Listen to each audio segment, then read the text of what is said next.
Good morning. Nag-iinit ako ng alas kaldo. Ayan. Ayan kasi ininit yan. Hopefully nakapokus para nakikita nyo. Tapos hahaluin. Nilagyan ko yan ng mantika. Kung mag-iinit, kailangan iinit mo na para hindi dumikit. Iinit.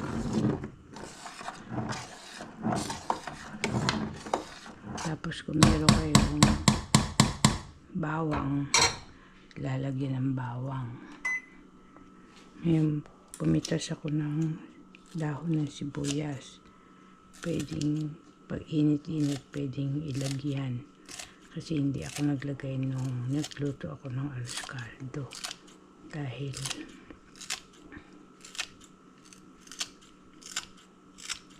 madaling mapanis pag merong dahon. Yan.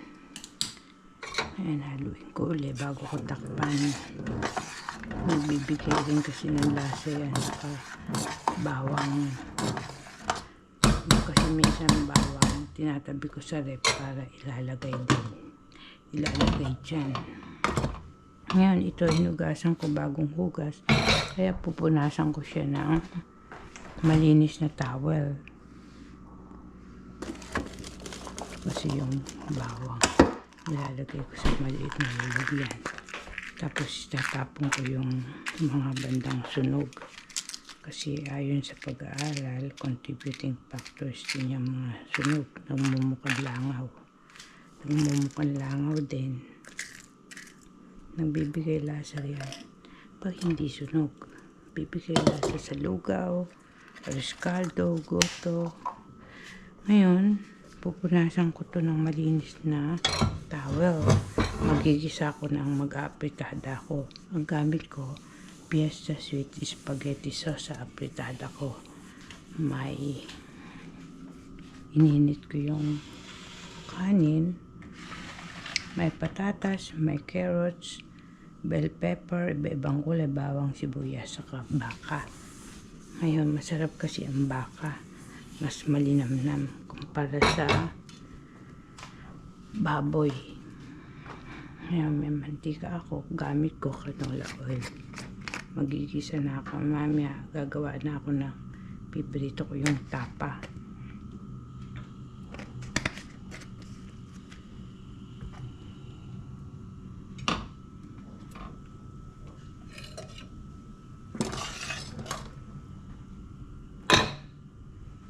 Kailangan may pot holder kayo. Kung may mga ritasong cotton, nylon, pwede rin niya yung maliit saka malaking pot holder. Meron din kung gamit na pag sa oven, yung mitten medyo makapal para maiwasan magkasugat ang mga kamay. Kailangan pag may mga ritaso kayo, huwag niyong itatapon. Pwedeng pambenta, paggawa ng pot holder, mabili rin yun. Magiging pera kesa pag mag-ano kasi kayo magrarally, sasabihin nyo yung gusto nyo para nalalaman ng mga namumuno. Pare, gusto nyo mabayaran ng credit card nyo. Ang mga dapat nagsasangguni nun, mga may alam ng mga may utang sa bangko, yung mga bangko i-request sa mga namumuno na sila ang magbabayad. Kagaya niya, may mga corruption. Para hindi sila magkaroon ng record ng corruption, tutulong sila sa mga nasasakot nila. Sila magbabayad ng bahay sa mga credit card. Paano naman malalaman na hindi corrupt ang mga namumuno? Yan, nagbibigay ng tulong sa mga nasalantaan ng lindol, nasalantaan ng baha. Sila nagpapagawa ng mga pabahay. So ngayon, siyempre, pag matalino ng namumuno, alam nila magkano gastos. O kung ang binigay lang ipangkain, hindi magkakaroon ng bahay. Ngayon, ano ba ang magiging tatak naman ng mga sumusunod sa kalooban ng Diyos? Siyempre, panghabang panahon. Maaalala kayo nung tinulungan niya. Oh. Ayun, tinulungan pambayad sa bahay. Oh. Yun nagpagawa ng bahay sa mahihirap. Nagpatayo ng nagtanim ng sangkatutak na puno. Mga pants para pag umuulan, mayroong kaysa flood control na naloko. Oh. Kasi, siyempre, titignan nyo rin yung mga nakikita nyo ibang bansa bakit malinis. Kasi napapamigay sila ng basurahan yung mga builders. Kagaya dito sa Fresno at Clovis, may binibigay sila mga basurahan. Ngayon, ang susunod, mga tauhan, mga subordinate, mga participante, mga mamamayan. Tatapon nyo kung saan yung papel. Segregation. Throw the papers in a proper disposal, like even the mga nabubulok, segregate the papers, plastic, can, bottle, it's organized, bakal,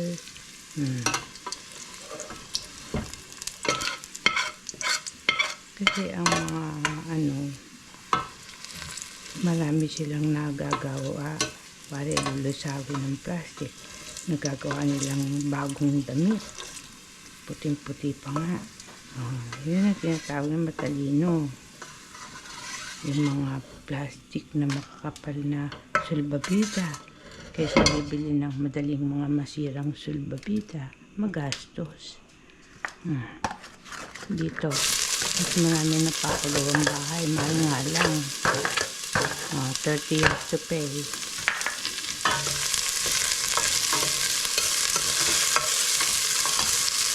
Kaya mainam, bibili, mag-apartment na lang kung magninegosyo kayo. Baka magre-renta ng mga store kung mag-o-open kayo ng business.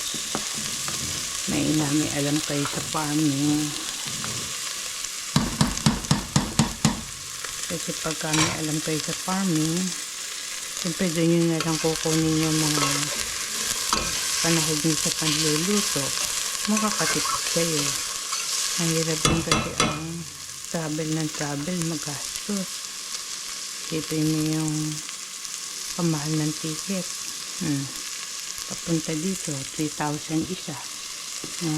Doon pa lang, interest charge na sa aeroplano. Doon na mauuwi ang mga ipon nyo. Bayad pa sa bahay, bayad pa sa kuryente, bayad pa sa registration, bayad sa tubig. Maraming binabayaran. Kaya kailangan marami rin alam na hanap buhay.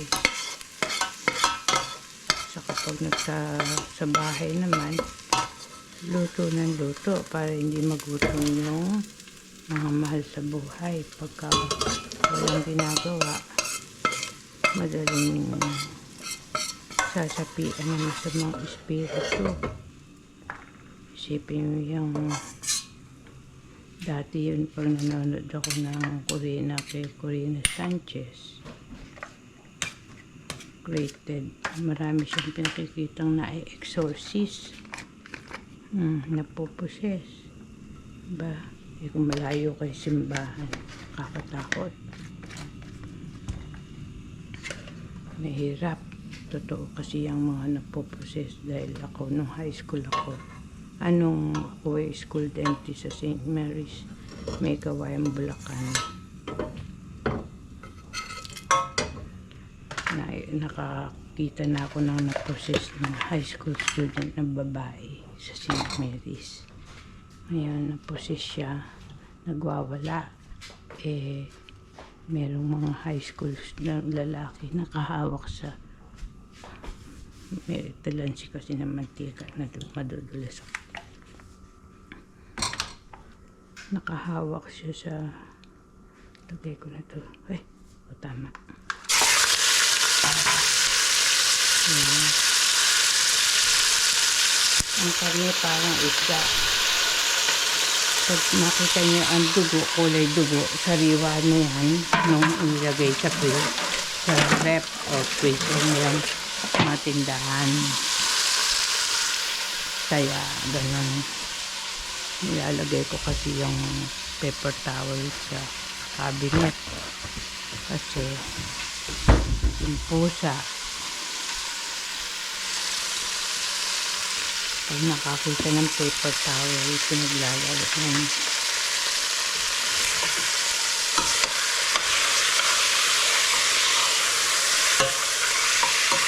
Ganito ang pagsasangkot ka.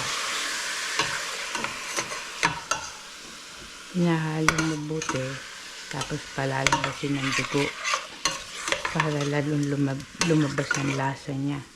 Masarap. Ngayon, habang pinakukuluan ko siya ng bahagya, pwede ko nang iprito yung tapa.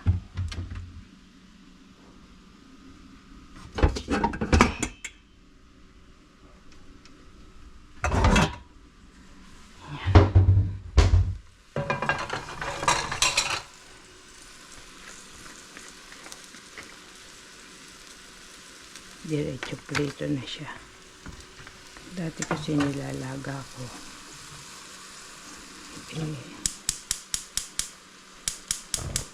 Kaya kakailangan ko ng 2 tinidor dyan para matusok yung ano niya.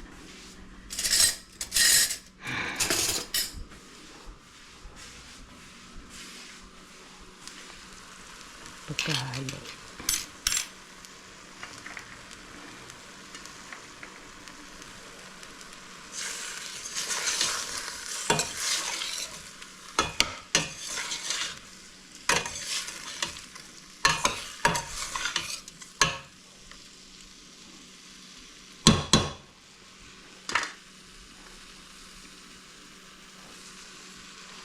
Mabalik tayo doon sa nung school dentist ako sa St. Mary's.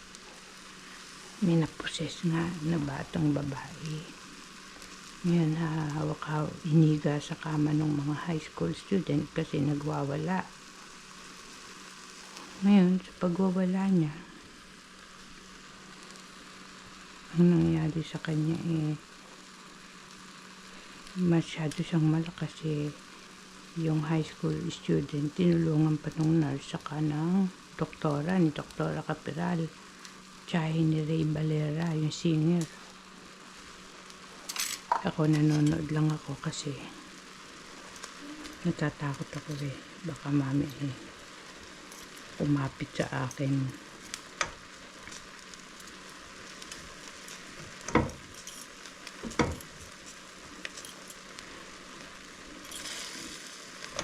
Tapos, ang ginawa ng madre, tumawag sila ng madre. Nagrosaryo kami.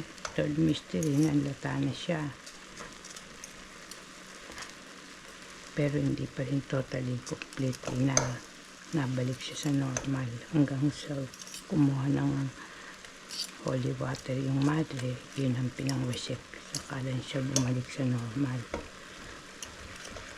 Tapos, nung bumalik yung bata sa clinic, tinanong ko siya, ano nangyari sa kanya? Ba't nangyari yung ganon? Nagwala siya, naposes.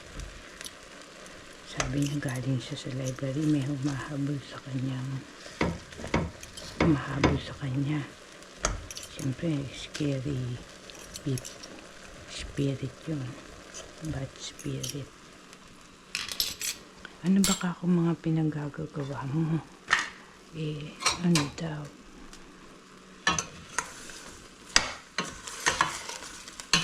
Nagbabasa siya ng mga horror. Ang hilig ng basahin mga horror. Sabi ko, kaya siya na-possess niya. Ang gusto ng mga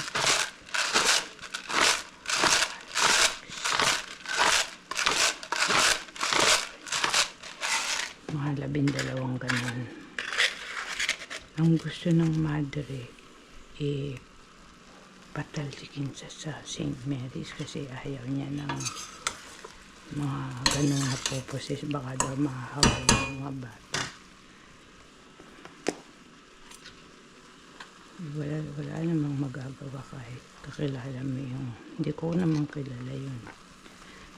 Baka nga, saka bakit nga pumasok, bakit ang mga school may horror pocketbook, bakit meron silang mga libaw na nakakatakot, dapat wala. Saka panonood ng TV na nakakatakot rin. Ayan, lalagay ko na to. Lagnayin ko yung may taba.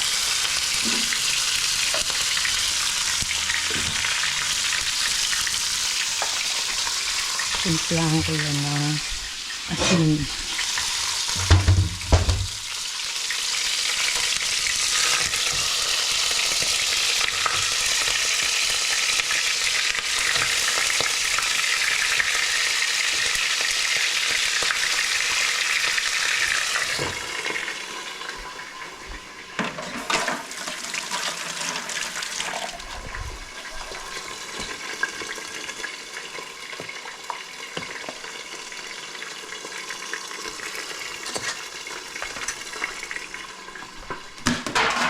Ngayon na malapit lang yung lababo.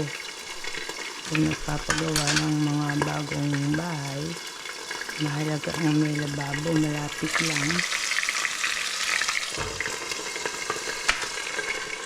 Kaya ako nilalagay na yung bawang. Kailangan kasi sa tapa, simpleng seasoning lang, asin.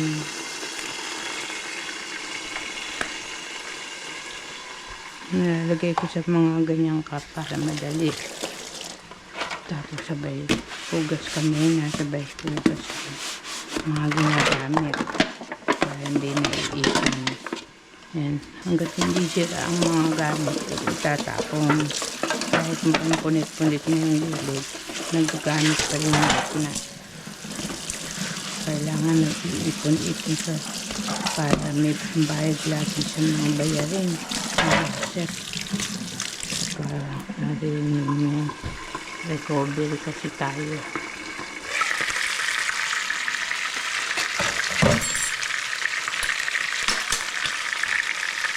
Bakit nga ba naloloko ang mga namumuno? Kasi mga mali ang mga pinagbibigyan ng pera. Yung tapa, importante ito, may dinikdik na bawang.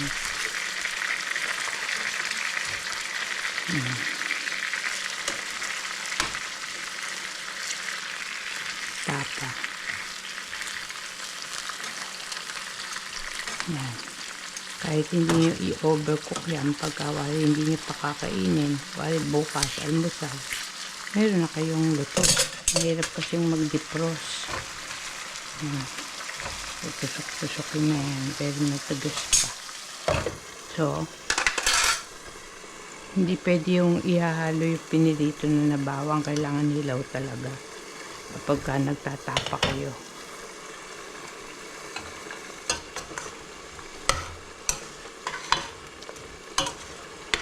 So, ito nilagyan ko ng pamintang buo saka pamintang durog. Magkaiba kasi ang lasa ng pamintang buo sa pamintang durog. Ngayon, ang ilalagay ko dyan, pang seasoning itong Knorr powder. Ngayon, sa tapa naman, ang pang seasoning ko, bawang sa kasuka. Ayan, tapa. Bawang sa kasuka. So, magtitik ako ng mga dalawa o tatlo.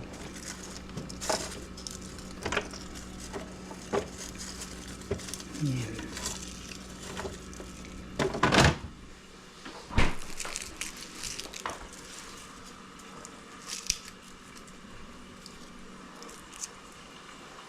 Gamit ko ang sirang chopping board. Hindi ako nagtatap. tapon. Siyempre, sayang. I-disinfect nyo lang ang mga gamit. Puputirin yan. Kaya maraming mayaman mga basurero. Kasi ang daming tinatapong gamit na pwede pa. Nililinis lang nila. Kasi parang paggamit ng kumakain sa restaurant, siyempre naguhugas din siya kawali, kaldero, plato. Ganun lang paglilinis, mag-gloves. Kaya pagka mayaman sila kasi marami silang nakukuhang gamit na pwede pang gamitin. Kaysa bili ng bili.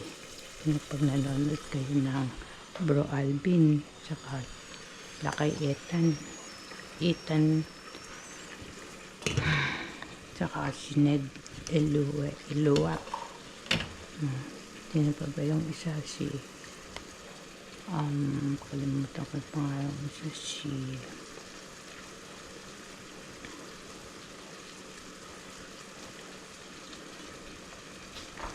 Lakay Ethan, Bro Alvin, Ned Elua, saka si Pepoy Renz. Yan. Nanonood ako ng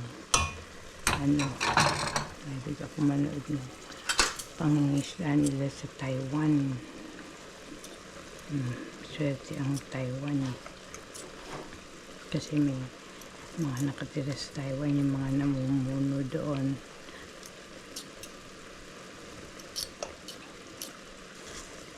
Nag-aano talaga sila ng binhi ng tilapia sa mga ilog para natitrace nila kung safe inumin yung tubig.